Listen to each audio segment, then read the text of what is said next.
पहलगाम में मारे गए निर्दोष हिंदुओं की हत्या के विरोध में एशिया की सबसे बड़ी कोयला मंडी चंदासी कोयला मंडी 12 घंटे बंद। चंदासी कोल ट्रेडर्स एसोसिएशन के सचिव हरिशंकर सिंह मुन्ना ने एशिया के सबसे बड़ी मंडी चंदासी चंदौली में पहलगाम में मारे गए आतंकवादियों के द्वारा निर्दोष हिंदुओं की हत्या के विरोध में 12 घंटे चंदासी बंद का आह्वान किया। एक रिपोर्ट निहद द्विवेदी के साथ।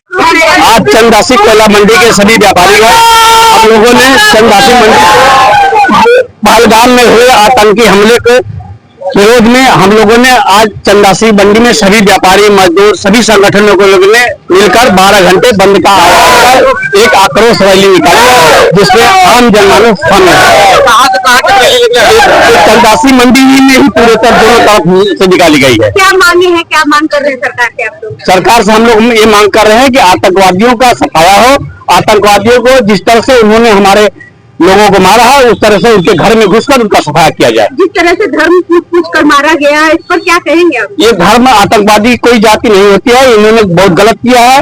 हम सारे हिंदुस्तान के सारे भारत के लोग एक हैं और हम लोग प्रधानमंत्री से एक गुहार करेंगे कि आप चुन चुन कर आतंकवादियों से चाहे जो शरण दे रहा हो उसका भी सफाया करें। पाकिस्तान हिंदू मुसलमान के इस तरह से इतनी कड़ाई है, इतनी सुरक्षा के बावजूद भी आतंकी घुस जा रहे हैं, कहाँ चूक हो रही है? अब ये कहीं न कहीं से चूक हो रही है। अब उसको शासन प्रशासन जानेगा ना, हम लोग क्या बता सकते हैं। जो है हमारे जो है तो ये जो घटना हुई है इससे हमारे मंडी में बहुत ही आक्रोश है और जो है सब जो है प्रधानमंत्री की तरफ देख रहा है और प्रधानमंत्री के निर्णय से ही हमारी मंडी जो है उनके साथ कदम से कदम मिला कर चलेगी जो है।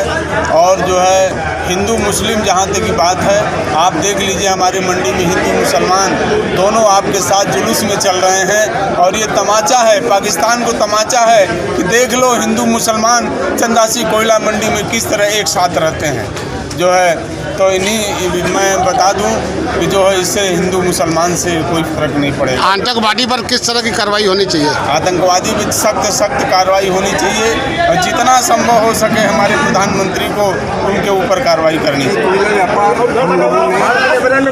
विश्व में और भारत में बढ़ते हुए आतंकवाद उग्रवाद को समाप्त करने के लिए और काश्मीर जो बर्बर घटना हुई है उसके विरोध में हम लोग आज पूरे दिन अपना काम बंद करके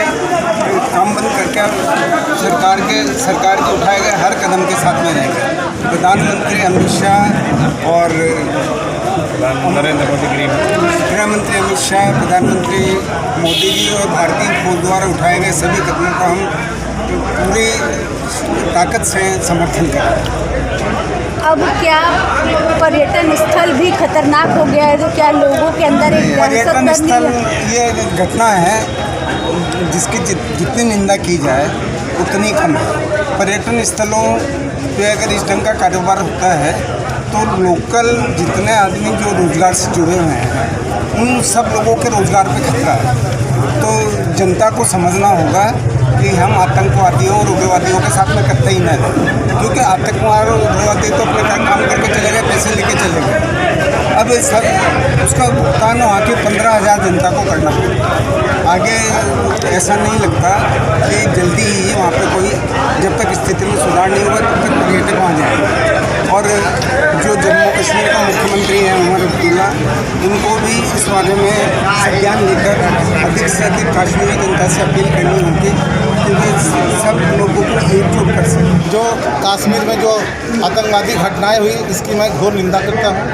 इसकी जितनी भी निंदा की जाए वो कम है और प्रधानमंत्री से मांग करता हूँ कि आतंकवादियों को ऐसी सज़ा दे उनकी आने वाली 7 पुश्त नस्लें भी ऐसा काम करने के लिए तैयार न हो।